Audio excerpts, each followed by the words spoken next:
राज्य सरकार एक और ज्योतिष शास्त्र को आगे बढ़ाने के लिए तमाम तरह के प्रयास कर रही है, तो वहीं स्कूल शिक्षा विभाग आयोजित ज्योतिष शास्त्र की पढ़ाई करके शिक्षक बनने का सपना देख रहे युवाओं के सपनों को तोड़ने में लगा हुआ है। शिक्षक भर्ती के लिए ज्योतिष शास्त्र पढ़कर बीएड और डीएड वाले युवाओं को अब अयोग्य बताया जा रहा है। आइए आपको दिखाते हैं रिपोर्ट। ज्योतिष शास्त्र को बढ़ाने के लिए केंद्र सरकार हो चाहे राज्य सरकार हो तमाम तरह के प्रयास कर रही है, लेकिन प्रयासों के कुछ असर नजर नहीं आ रहे हैं। चंद्रकांत हमारे साथ हैं, प्रभाष हमारे साथ है, राहुल हमारे साथ है, उनसे हम बात कर लेंगे आखिरकार समस्या क्या है। ज्योतिष शास्त्र को बढ़ाने की तो चर्चाएं होती हैं, बातें होती हैं, घोषणाएं होती हैं, लेकिन आप तो उसके छात्र हो, क्या समस्या है? हमारे साथ सर सारी समस्या सबसे बड़ी ये है कि हमने ज्योतिष को बीए में जो लिया है, 3 साल अध्ययन किया है और उसके बाद में शिक्षक बनने की लालसा है। हमारे साथ सर सारी समस्या सबसे बड़ी ये है कि हमने ज्योतिष को बीए में जो लिया है, 3 साल अध्ययन किया है और उसके बाद में शिक्षक बनने की लालसा से ही केवल हमने ज्योतिष के बाद में बीएड की है, उसके बाद एमएड किया है। पूरे पात्रता परीक्षाएं हमने पास की हैं, एमपी पात्रता परीक्षा है, सीटेड है और उसके बाद में जब हमारा समय आया है तो एमपी सरकार ज्योतिष को अमान्य कर रही है कि ज्योतिष से जिसने शास्त्री किया है वो शिक्षक बनने के लिए काबिल नहीं है। ऐसा पुष्कर भी हमारे साथ है। पुष्कर, 9 साल लगा दिए आपने तैयारी में, पढ़ाई में, सोचा कि शिक्षक बन जाओगे, अब सरकार कह रही है कि ऐसा तो पॉसिबल नहीं है।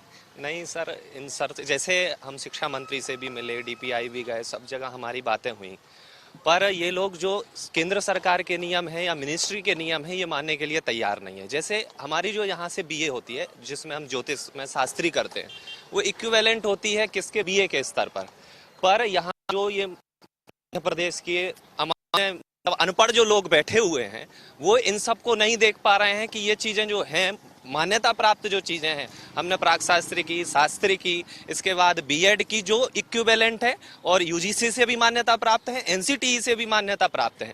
भारतीय ज्ञान परंपरा के अनुसार जो आज केंद्र सरकार एक पूरा डिपार्टमेंट बना के रखी है अपने यहाँ शिक्षा मंत्रालय में। भारतीय ज्ञान परंपरा मतलब क्या? 6 वेदांग, जो शिक्षा, कल्प, व्याकरण, निरुक्त, ज्योतिष, छंद है, इन सब में वेदांगों में ज्योतिष भी है और दर्शन भी है, हर चीज है, पर ये मूर्ख सरकार मानने के लिए तैयार नहीं है। चंद्रकांत साहब, पुष्कर कह रहा है कि मूर्ख सरकार है। उच्च शिक्षा मंत्री से मिले थे आप, एक कमेटी बनाई गई थी और कोर्ट में भी ये मामला है, तो अब करोगे क्या आगे, तो बताओ।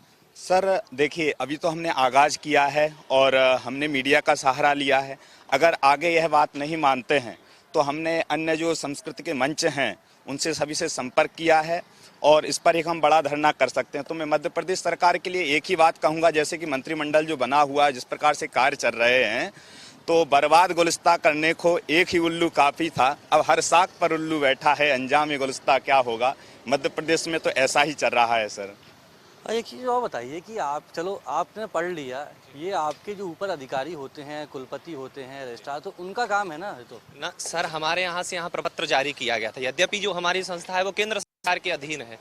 और मैं आपको एक चीज इसमें जोड़ूंगा कि जैसे मध्य प्रदेश सरकार स्वयं पाणिनि विश्वविद्यालय चला रही है, उसमें भी शास्त्री ज्योतिष में भी कराती है, व्याकरण में भी कराती है, दर्शन में भी कराती है, वेद में भी कराती है।